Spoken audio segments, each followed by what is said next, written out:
Perkara dugaan penyerobotan lahan oleh PT Fajar Utama Karya, dibawa ke kepolisian.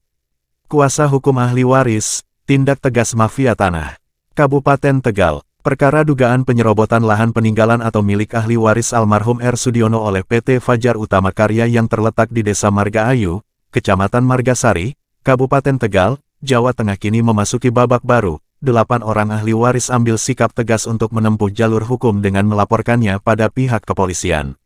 R. Dono Hendarjo dan R. Sulaksono keduanya yang ditunjuk sebagai perwakilan dari 8 orang ahli waris almarhum R. Sudiono dengan didampingi oleh kuasa hukumnya Ujang Kosasi SH dan rekan dari kantor Biro Hukum Sahabat Bayangkara Indonesia secara bersama-sama mendatangi Satuan Reserse Kriminal Satreskrim di Markas Kepolisian Resor Tegal pada Kamis, tanggal 14 September tahun 2023.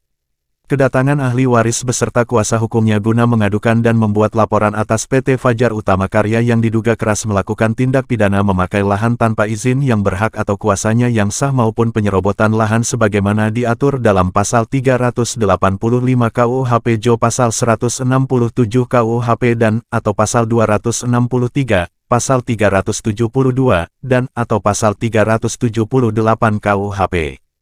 R. Dono Hendarjo mengatakan bahwa pelaporan pada aparat kepolisian dilakukan karena sikap PT Fajar Utama Karya yang tidak menunjukkan itikat baik.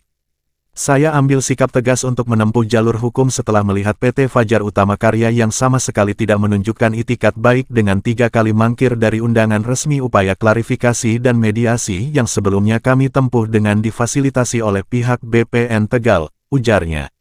Ia pun menambahkan bahwa akan terus memperjuangkan hak atas lahan peninggalan orang tuanya. Ini saya lakukan untuk kepentingan seluruh saudara saya para ahli waris yang telah kehilangan pemanfaatan atas lahan yang sejak 2015 dibangun dan dikuasai oleh PT Fajar Utama Karya dengan menjalankan usahanya penggilingan batu, stone crusher, tambahnya. Sementara R. Sulaksono menerangkan upaya penyelesaian secara kekeluargaan pun telah ditempuh beberapa waktu lalu. Perjuangan kami telah dimulai sejak 2015 lalu, saya sendiri telah berupaya menemui para pihak yang terlibat saat proses pembebasan lahan, bahkan saya telah beberapa kali melakukan pertemuan dengan sosok Suningsih sebagai terduga pelaku penjualan lahan peninggalan orang tua kami, saat itu disaksikan pamong desa selaku panitia pembebasan lahan untuk PT Fajar Utama Karya, terang Sulaksono.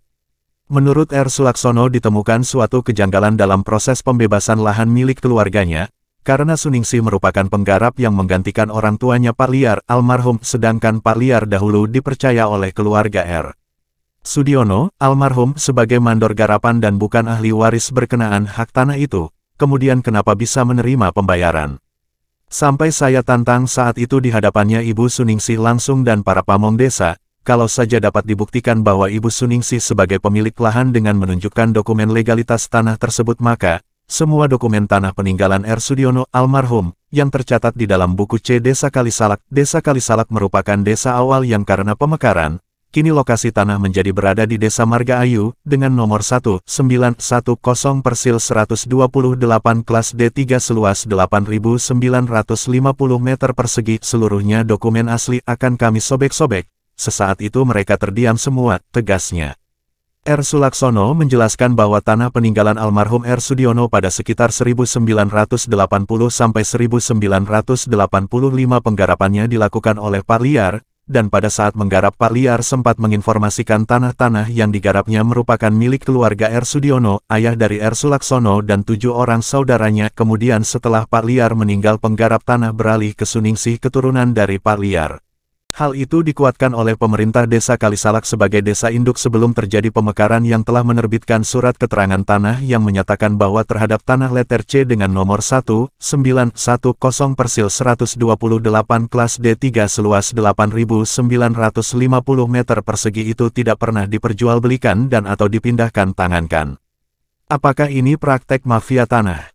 Maka, besar harapan kami pihak kepolisian khususnya Polres Tegal dapat menindaklanjuti laporan kami dan seluruh pihak berwenang seperti Satgas Anti Mafia Tanah dapat memberi perhatian agar proses hukum yang berkeadilan atas ketuhanan yang Maha Esa dapat terwujud bagi masyarakat kecil para pencari keadilan, harap R. Sulaksono. Lebih jauh lagi, Ujang Kosasi SH menegaskan pihaknya akan kerja ekstra untuk mengawal perkaranya. Kami akan bekerja secara agresif terlebih menghadapi praktek-praktek mafia tanah yang harus segera diberantas sebagaimana amanat Presiden Joko Widodo pada Kementerian ATR BPN, tegasnya. Di tempat terpisah Irjen Pol Purnawirawan, Dr. H. Agung Makbul SH, MH, selaku bagian dari kuasa hukum para ahli waris turut menanggapi.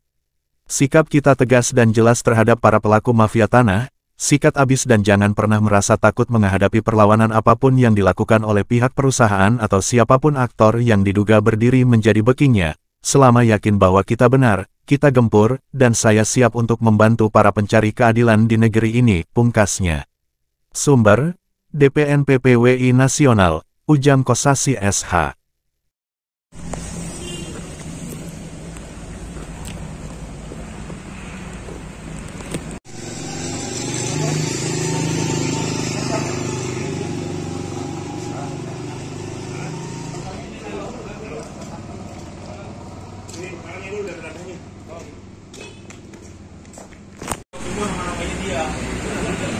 Kenapa? Kawan saya di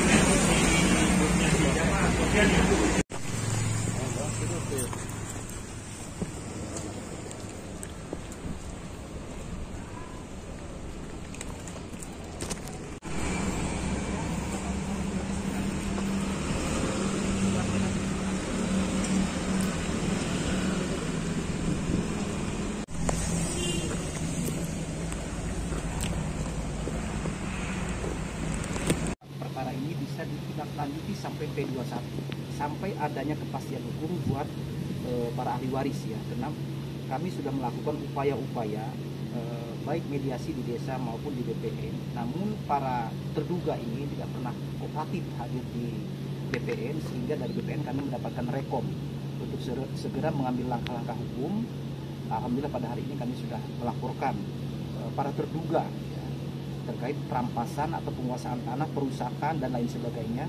Ada 3 pasal yang kami letakkan ya. Di sini ada pasal 385 ya, kemudian 263, kemudian 167 dan 372 dan 378. Itu pasal yang tadi kami diskusikan waktu konseling di Reskrim. Demikian ya teman-teman. Oke, terima kasih banyak ya. Oke.